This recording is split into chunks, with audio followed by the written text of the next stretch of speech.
morning.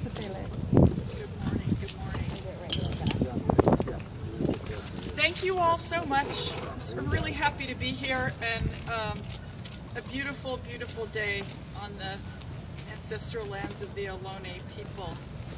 Guwatsi Helpa, greetings everyone. Duhiname Etsatiwitsa Shui Mihanu. I'm honored to speak today from Alcatraz Island. Like many of the public lands in the care of the Department of the Interior, these lands tell a story, and you can feel it. Some may think Alcatraz Island as a place that movies and novels have described where prisoners were kept in cells and tried to escape. But for me and for many indigenous people, this land tells another story. In November of 1969, I was almost 9 years old. I didn't understand it then, but my very existence as a Native child was in some ways an act of defiance against historic policies to exterminate indigenous cultures, traditions, languages, and essentially us as a group of people. We are the descendants of ancestors who lived in tune with nature, practiced sustainability, and thrived on this continent long before the colonization of North America.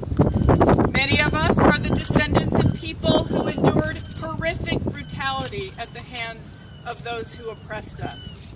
We are the descendants of grandparents, aunts, uncles, and parents who were stolen from their homes and from their families so that their cultures, traditions, and languages could be wiped away from their memories. Many of us come from families who were relocated from our homelands with broken promises by the federal government that their children would have better lives. In November of 1969, a history began with acts of defiance to take the rock. That history, in many ways, paved the way for tribal self-determination policies that President Biden and I championed just this week as we gathered with tribal leaders for the first White House Tribal Nations Summit of this administration. 52 years ago, the situation was dire. The federal government had walked away from their promises to help indigenous people who were forced to relocate to urban areas. Federal agencies refused to abide by basic consultation standards, and many Native communities had lost large swaths of their lands. When indigenous people are separated from their homelands, from our traditions, and from our people, the impacts are more than physical. They're spiritual. They manifest deep in our bodies, in our hearts, and have lasting intergenerational consequences. I remember reading countless stories of young indigenous mothers who couldn't get housing or food for their children, indigenous students facing discrimination at school, and terrible abuse of indigenous people on the streets of many American cities. It harkens back to the memories of other kids making fun of my braids or my dark skin when I was a little girl. I never told my mother about these things. I didn't know it then, but I felt ashamed. So many of us did, and we didn't have the words to describe it. It's a feeling that tears at our souls and is in direct opposition to who we are as people. We cultivate community. We care for our environment. We help each other. We crave connection to our ancestors. We love the earth. The occupation of Alcatraz Island by indigenous people in 1969 was more than a call for action. It was a cry for a sense of community and the lifeways that were stolen from us. Alcatraz was born out of desperation. Out of this, we gained a sense of community and visibility in the eyes of the federal government, but more than that, our indigenous identities were somehow restored. Many people romanticize the occupation of Alcatraz, but we cannot overlook the hardships that families endured over those 2 years. But because of the sacrifices that were made in this place, we no longer have to act out of desperation.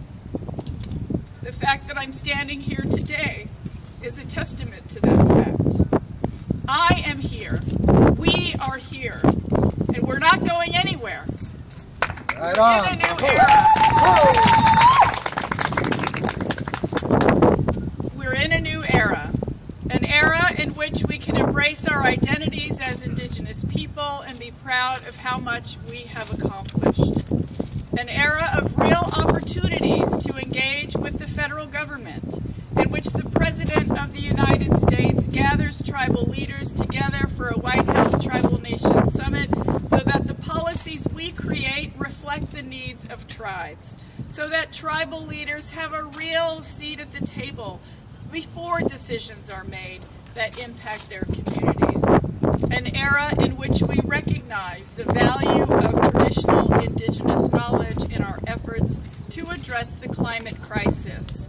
An era in which our commitment to Native American, Alaska Native, Native Hawaiian, and island communities is reflected in an all-of-government approach to address the needs of Indigenous people. It's that commitment that drives the work we do at the Department of the Interior. Whether it's restoring tribal homelands and empowering tribes to make decisions for their communities, or putting the power of the federal government behind the work to address the missing and murdered Indigenous peoples crisis, and the intensive process we are undertaking to heal from the terrible impacts that Indian boarding schools have had on our communities. We are centering Indigenous voices in all of our work because we are still here. The will to survive is ingrained in us, passed down through the generations by our ancestors. It's already having an impact thanks to President Biden's compassionate leadership. I know what it means to visit a place where ancestors once walked and lived, to feel their presence and feel a spiritual connection to that place. It gives me chills just thinking about how just last month, President Biden announced permanent protections for our ancestral homelands in Bears Ears National Monument. This week, we announced that Interior is taking action to protect Chaco Canyon and the greater connected landscape with its rich tribal and cultural legacy in northwest New Mexico. My ancestral homeland. Chaco Canyon is a sacred place that holds deep spiritual meaning for the Indigenous peoples whose ancestors lived, worked, and thrived in that high desert community and have cared for the area since time immemorial. Our relatives are speaking as well. Yes. We also announced that Interior and 16 other federal agencies have formally committed to protecting tribal treaty rights in agency policymaking and regulatory processes. We launched an interagency initiative to preserve, protect, and promote the rights and freedoms of Native Americans to use, practice, and develop their native languages. Additionally, the President has signed the bipartisan infrastructure law, which will make historic investments in Indigenous communities. This is billions of dollars that will bolster community resilience, replace aging infrastructure, and provide support needed for climate-related relocation and adaptation.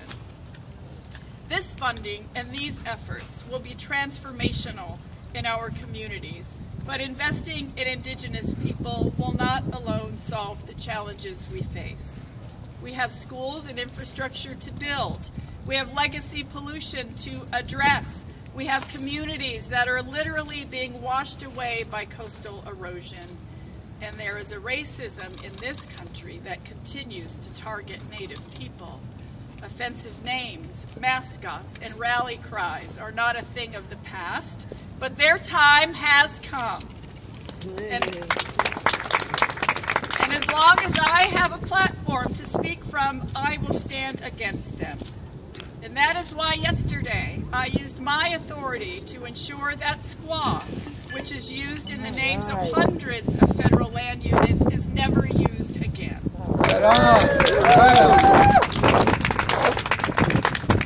Our nation's public lands and waters should be places to celebrate the outdoors and our shared cultural heritage, not to perpetuate the legacies of oppression.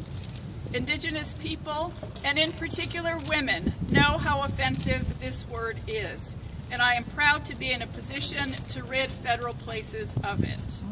To this end, we have created important advisory committees that will advise on other derogatory terms whose expiration dates are long overdue.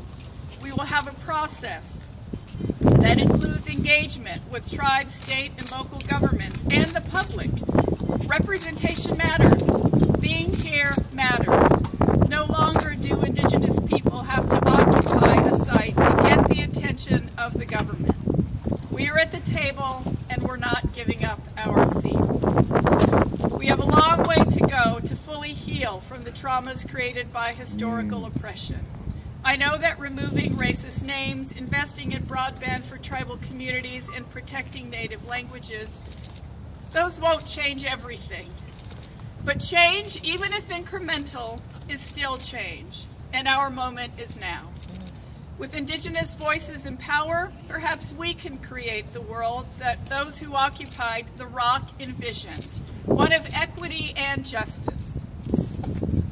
I know that I stand here on the shoulders of so many leaders who came before me. I stand here because the path that many carved ahead of me was clear, and I am very grateful for that. I intend to work with and for all Native people so that we can ensure Indigenous children have every opportunity to achieve their dreams and one day stand on my shoulders to achieve more than we can even dream.